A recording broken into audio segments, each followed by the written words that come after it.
January progressive exercise 3 and 4. Get ready. Start.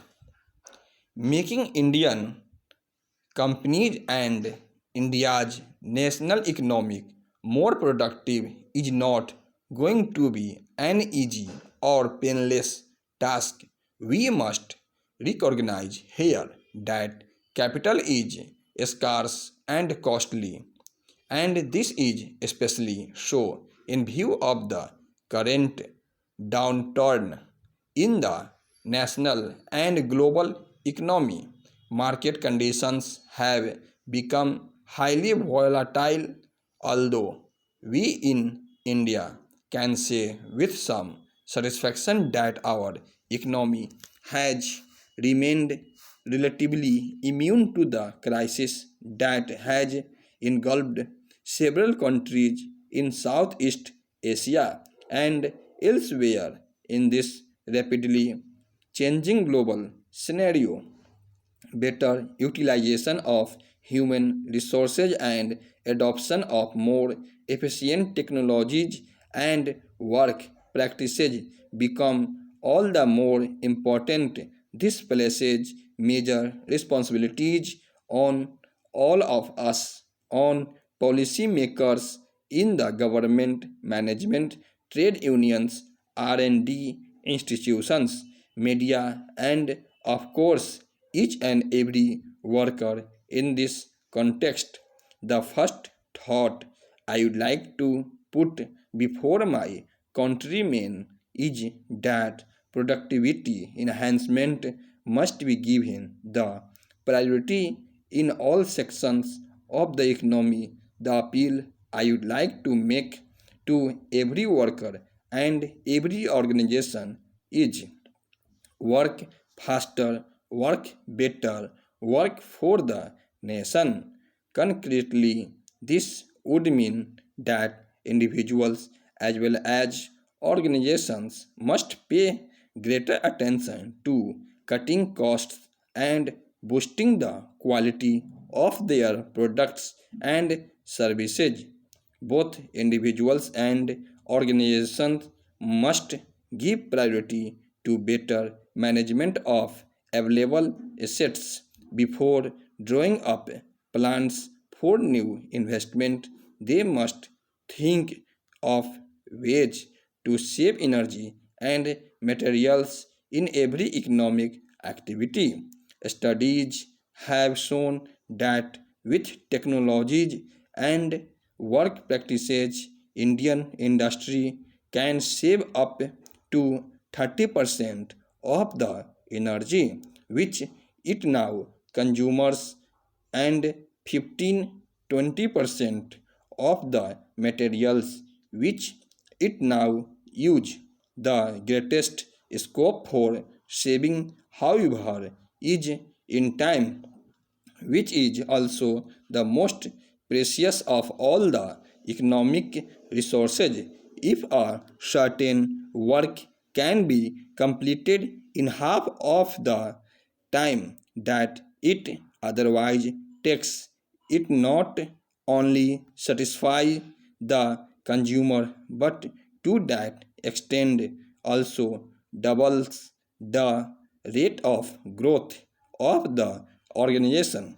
I believe that there is a vast scope for both speeding and improving the work in every office or productive establishment in the country, especially in the government. I have a specific proposal to translate this potential into reality, which I would like to place before the nation. Let every organization in the country invite ideas and suggestions from its employees at all levels on how it can work faster and better.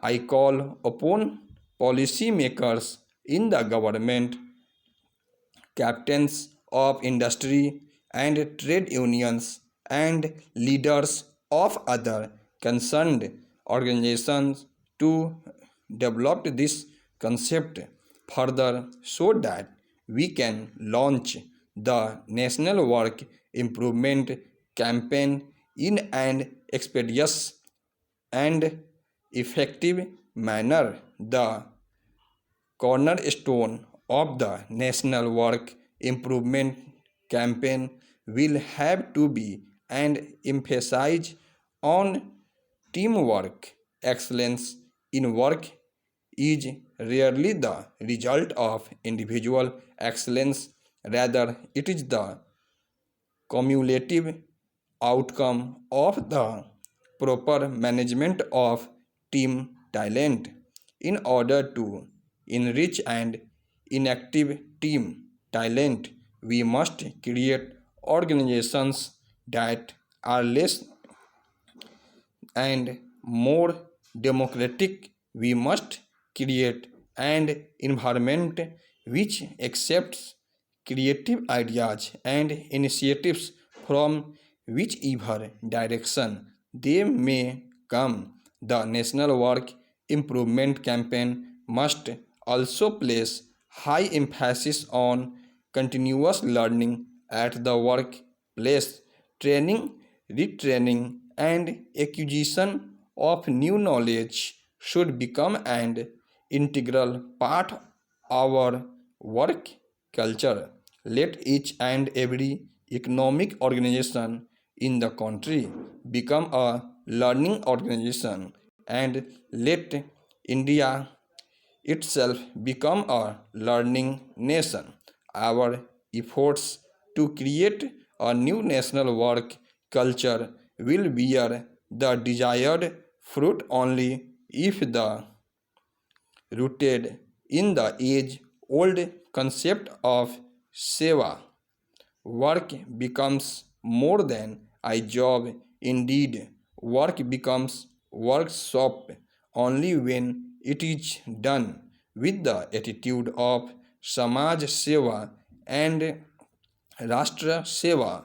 Once again, I congratulate the Shram Award winners and their managements and express the hope that they will continue to display the qualities that have won them this prestigious national honor. Before conclusion, let me reiterate my appeal to all my countrymen. Let us together honor Bharat Mata by launching sincerely and earnestly the National Work Improvement Campaign with the central appeal: work faster, work better, work for the nation. I greet you all and every brother and sister around the world on the 15th anniversary of the Universal Declaration of Human Rights. This date, 15 years ago, the member states of the United Nations adopted what President Roosevelt so movingly described as the international Magna Carta of all men everywhere.